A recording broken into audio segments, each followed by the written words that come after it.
Hello, beautiful souls. It's me, Christy, and I am back for another video for you today.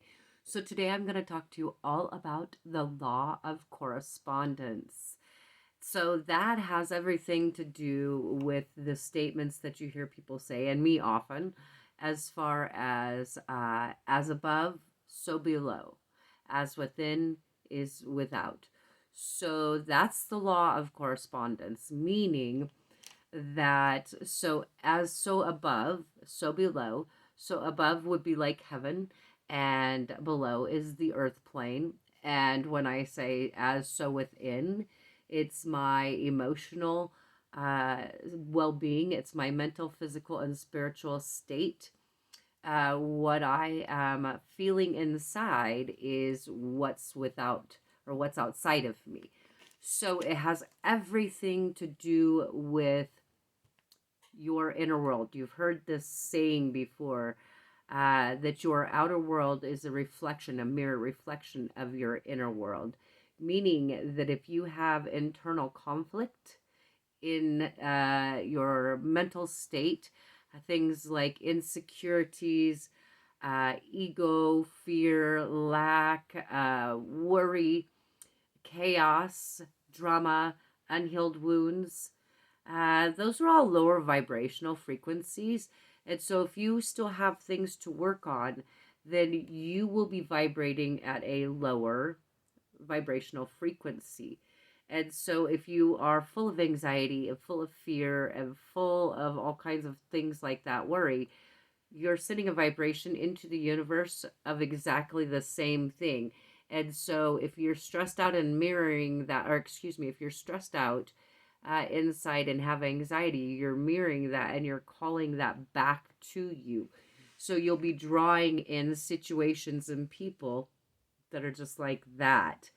So you really need to work on yourself first in order to fully work with the law of correspondence. Law of correspondence, truthfully, is probably one of the most important of the seven hermetic principles. And you might be saying, if you're just now popping on and getting to know me, you might be saying, hermetic principles, what is that? Well, the seven hermetic principles was written by Hermes, also known aka as Thoth, from the green tablets of Thoth in Egypt, okay? And Hermes obviously was Roman. So it's the same person, just different names. In theory, they were talking about mythology and history. And as you are finding out, the things in mythology actually were not mythological, they are real.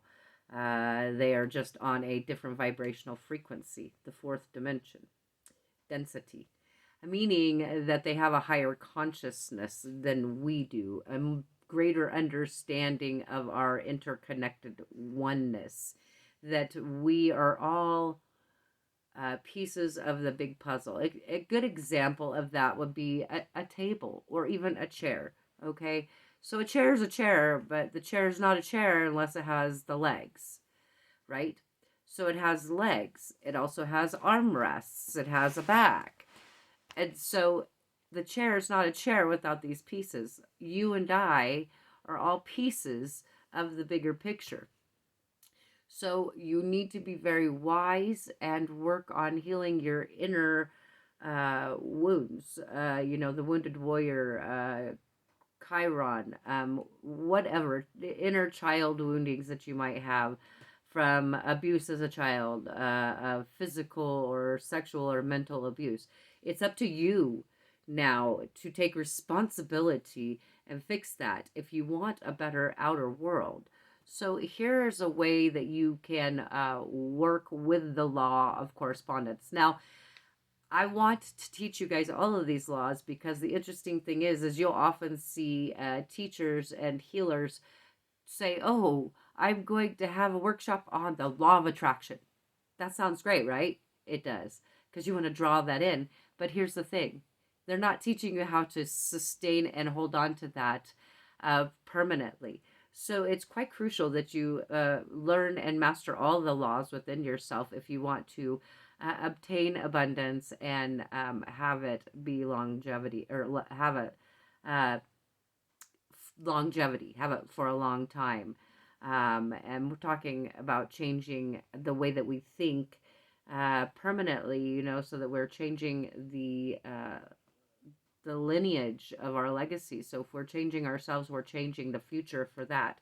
So it's quite crucial that we master these laws so that we can create abundance, because we are the ones that are paving the way for the future.